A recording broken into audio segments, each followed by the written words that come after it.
Astronomio Gwezna Drogo Tishas Maka Jelkiwiedzi.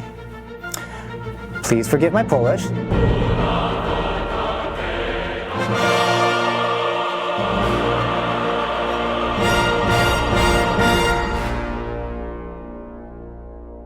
We're here today to talk about my Copernicus movement from To Shiver the Sky. It's the fifth movement on the album, and it deals with basically staring at the sky and wondering at the stars and the constellations and mankind sort of examining his role in the universe, right? The previous movement was, of course, Dante, where Dante had sort of laid out the map of the heavens, in hell, heaven and hell and purgatory, right? Now we're dealing with sort of more earthly concerns, man on earth staring at the sky as a navigational device. So Copernicus, of course, was one of the fathers of modern astronomy.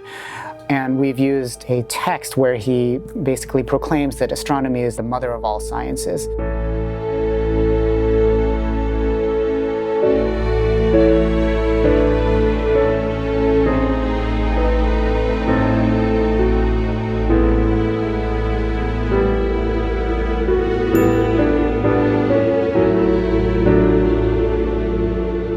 As was the practice back then for anything scholarly. He wrote it in Latin, right? But a hardcore Polish fan named Marek reached out to a friend of his who does translations, and he sort of poeticized it as well. Astronomy, you're a starry path, you are the mother of all knowledge. Even if a person is poor, they have the whole fine universe as a home. Astronomy, you are studying beautiful skies which belong to you. Your dignity is so great that all earthly troubles are not. Here is the original quote from Copernicus. So he basically says, "And what is more beautiful than the sky, which after all embraces everything beautiful? Therefore, if the dignity of the sciences is to be judged according to their subject, then the most incomparable one will be the one which they call astronomy."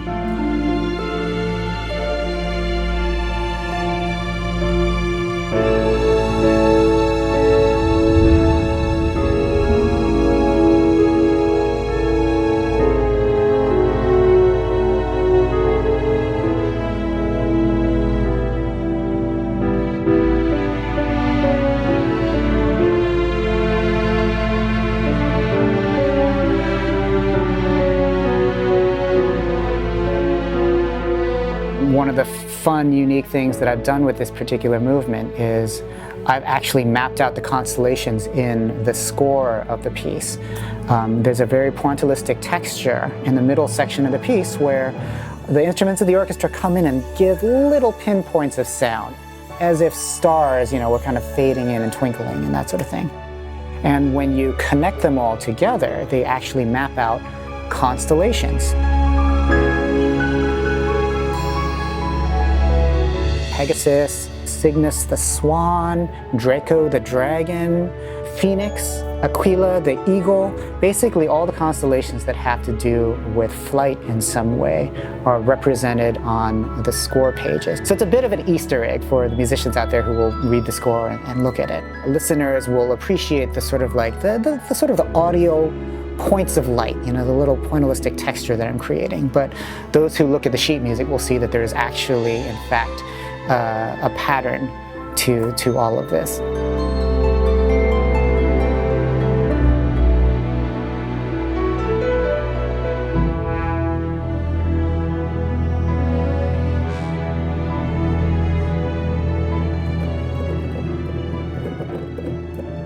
That's something that I always wanted from the get-go, like this, I wanted to build my harmonies around this idea of a cascading sequence of thirds. You can go all sorts of ways with this.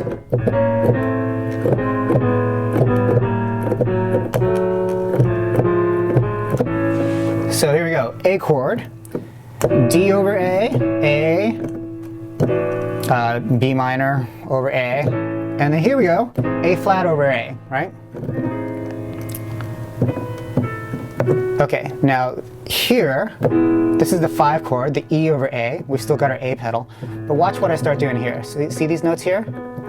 The G sharp and the B. I keep this minor third going, descending, And this creates the harmonies for the next section. And I make some slight changes here. I go da da.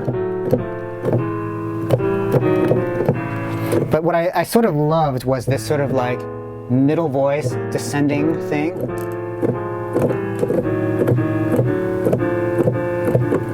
Right? So if you approach this from a harmonic analysis perspective, this is a giant 1-4-5-1 chord progression stretched over 5 minutes. That's all it is, 1-4-5-1. But it takes 5 minutes to do it. And here's the proof in the pudding. 2.5 minutes of A, pedal, and then this middle section with the piano solo. We get to our 4 chord. That brings us to our 5 chord, also the lowest point orchestrationally in the piece, right? The E's in the double basses.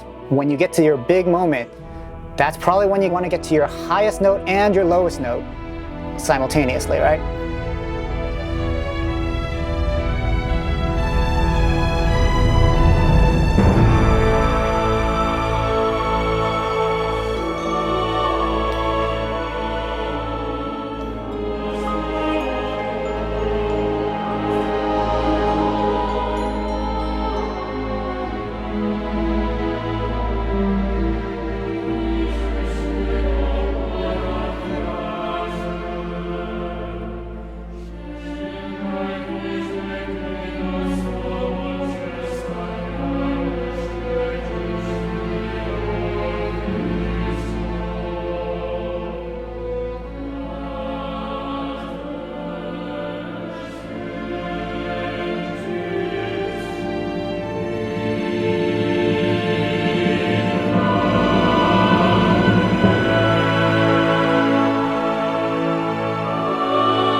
Got it.